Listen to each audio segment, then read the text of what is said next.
The global powers are becoming increasingly aggressive regarding the Russian Federation and its allies, and this applies also to various blocs. We discussed the operation of our organization in Eastern Europe, where NATO has been expanding its infrastructure. All neighboring countries have increased their military spending and their defense spending. More and more weapons are being delivered to Ukraine. As for North Caucasus, despite the positive developments in the negotiating process between Armenia and Azerbaijan, tension persists in the region, including the ongoing incidents along the border between these two countries, and the Russian peacekeeping force plays a very important role in this regard. It provides for implementing the agreements that were signed in 2021. Afghanistan remains another major challenge, considering drug trafficking and terrorist threats coming from this country. And as the situation deteriorates in this country, the economic situation deteriorates, these threats are growing as well. And it was noted during the meeting that the situation across the perimeter of the CSTO borders is quite tense. Of course, we're factoring these developments into our strategic planning. We are improving our crisis response mechanisms and our peacekeeping forces. The heads of state adopted a statement of the Collective Security Treaty on the 30th anniversary of the Collective Security Treaty and the 20th anniversary of the CSTO. The gist of the statement is in its first paragraph. We decided to combine our efforts, and the CSTO has passed the test of time by ensuring the collective security and stability, sovereignty and territorial integrity of our states. We express our readiness to ensure the safety of our borders and to ensure that the principles of international law are respected, including the principle of non-interference into domestic affairs and the violation of sovereignty of countries and violating the UN Charter. I have to inform you that there was also a decision signed to decorate the most distinguished participants of the peacekeeping mission of the CSTO in Kazakhstan, to decorate them with awards. There was a number of instructions that were issued by the heads of CSTO states that the Secretariat will work on. We will take specific steps to improve our operations. Thank you for your attention. I informed the media as instructed by the heads of state.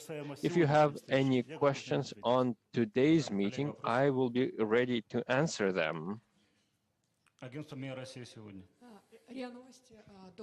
РИА Новости, news agency. President Putin said he would discuss the Ukraine crisis with his counterparts. Will the CSTO forces be used in Ukraine? Have you ever discussed it? Is it the news agency РИА Новости? Yes. Thank you. We appreciate the efforts of your agency for setting up a photo exhibition dedicated to the CSTO. Thank you for that footage. Back to your question. During the meeting, Russian President Vladimir Putin provided a detailed account of the progress of the special military operation undertaken by the Russian Federation in Ukraine. He updated his counterparts. No mention has been made of the deployment of the CSTO forces in Ukraine.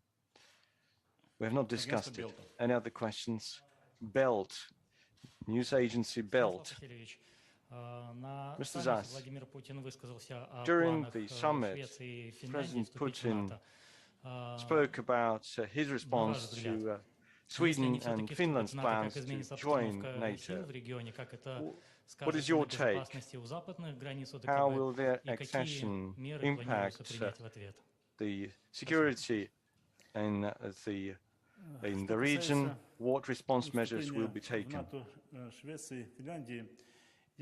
Now, on the accession of NATO and Finland to NATO, again, it's not some separate issue. We have to look at we have to put it into context.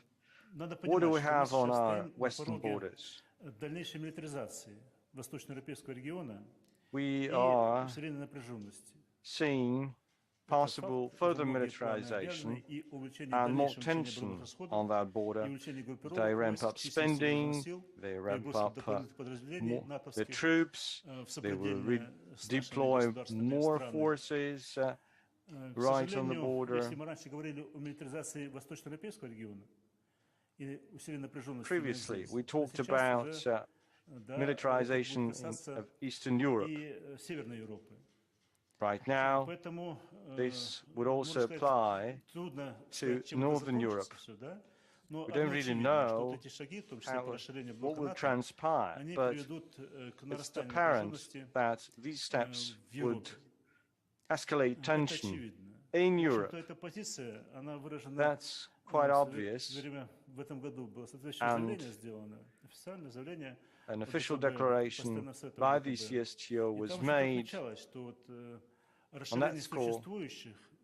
According to it, the expansion of existing formations and establishment of new military formations on our borders, new facilities, new logistics opportunities would lead to further escalation.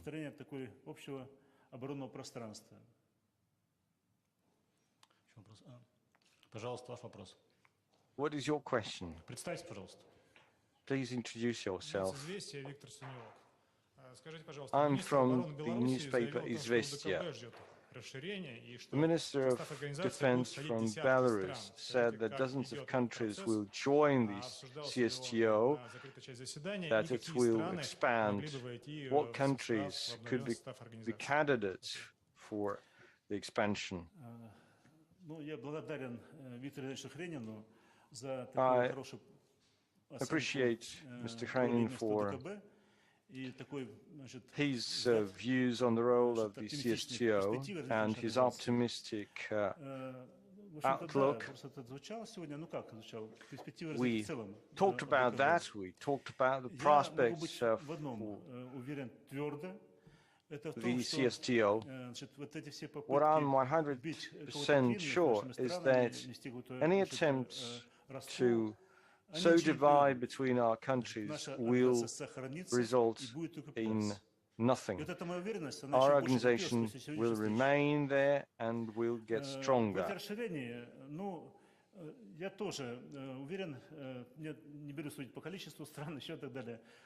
I can't give you the exact number of countries that might join our bloc, but I'm certain that there will be new observers, new member states.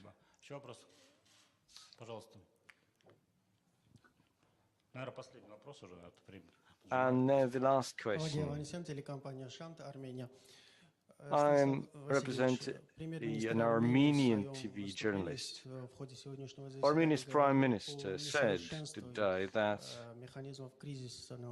crisis response frameworks are not up to date, and does not always meet the expectations of the CSTO's member states. What is your take on what is being done to streamline those arrangements? Indeed, we discussed it today, including in the second part of the meeting, which was closed after journalists. We heard many proposals on how to improve crisis management, crisis response frameworks, and we heard proposals from Armenia, from other heads of member states based on the practical experience which we achieved in Kazakhstan. That was the debut of our crisis response measures.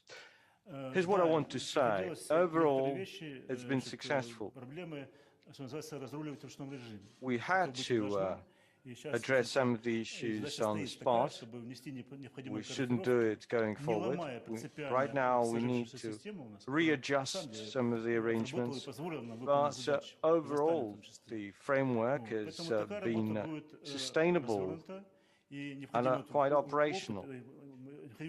We will do our homework. We'll introduce some adjustments. We also talked about the Caucasus region, but again, we'll have to work further on this. I really appreciate your questions. Congratulations on this anniversary. And thank you for an unbiased and impartial